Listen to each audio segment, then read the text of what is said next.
ভাই এই কাউন্টার থেকে রোজ মদ দিতে হবে, তাই করতে হবে ভাই। এখন তাই ভালো। এখন তো পয়সা করি না, তাহলে কাল খেতে হবে, গ্যারান্টি তো কাল খাবো। আমার বাড়িতে একটু কাজ আছে। যা।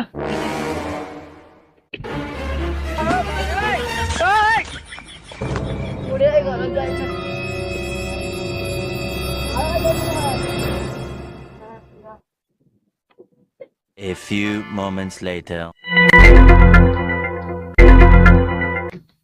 আমার ঢিলে এসছিস একসাথে দে। আমার ঘরে ওই যে আমার কাল খেলাম একসাথে আমি চাষ করাবে না ওইখানে এই বাড়িতে কে আছে?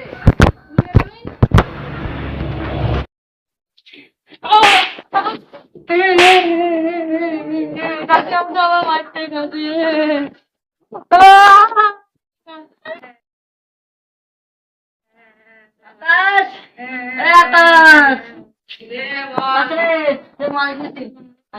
আমার দুই কাঠিতে জোড়া দিয়েছিস কিনা এখানে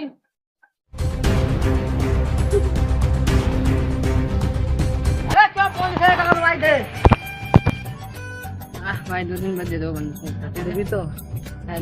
আজ তো না দিস? আরে বলছি দিব, তো বিশ্বাস কেন করিস না? তুই না দিস তাহলে কি হবে বল? 500 টাকা দিব এক্সট্রা টাকা যদি না দিই। আর যদি না দিস তাহলে রাস্তায় পেরে মারবো কিন্তু। হ্যাঁ আমি মার খেয়ে নেবো, রাস্তায় আমাকে মারে দিস, আমি কিছু বলবো না। ঠিক আছে, ঠিক আছে, চল। তোর বউ আবার কেস করবে না তো? না রে, এদের কাছে কথা বলে টাকা পাবো না, আমার মোড়লের কাছে যেতে হবে।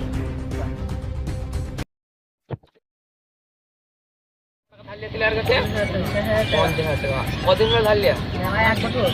1 বছর। তুমি কি সাক্ষী মদ খাই তোমার স্বামী? হ্যাঁ আচ্ছা, তাহলে আজকে তো মোদি খাই রোজ তাহলে কথাটা হচ্ছে কি একটাই, তাহলে তোমার আমি ঋণটা পরিশোধ করেছি, আর তোমায় ঠিক আছে আমাকে 50,000 টাকা দিয়ে দেবো, তার বিনিময়ে আমি তোমার 10,000 টাকা না, 60,000 টাকা দিও আমাকে কাছে। ঠিক আছে কি করবো 10,000 টাকা? ঠিক আছে তাই দিলাম 60,000 টাকা, তার বিনিময়ে আমি তোমার পক্ষে বন্দুকে নিলাম, তুমি বন্দুক দিবা তারপর পয়সা ছাড়াবা। হ্যাঁ, ঠিক আছে, আমি দিয়ে দেবো, রাজি আছি। ঠিক আছে না দিলে আমার কাছে একটা শর্ত আছে, আমার যেদিন টাকা হয়ে যাবে সেদিন কিন্তু আমার বকুলে আমি চলে যাবো। অবশ্যই অবশ্যই। ঠিক আছে তুমি নিয়ে যেও। বেইমানি করবেন না। ঠিক আছে বেমানি করো। ঠিক আছে।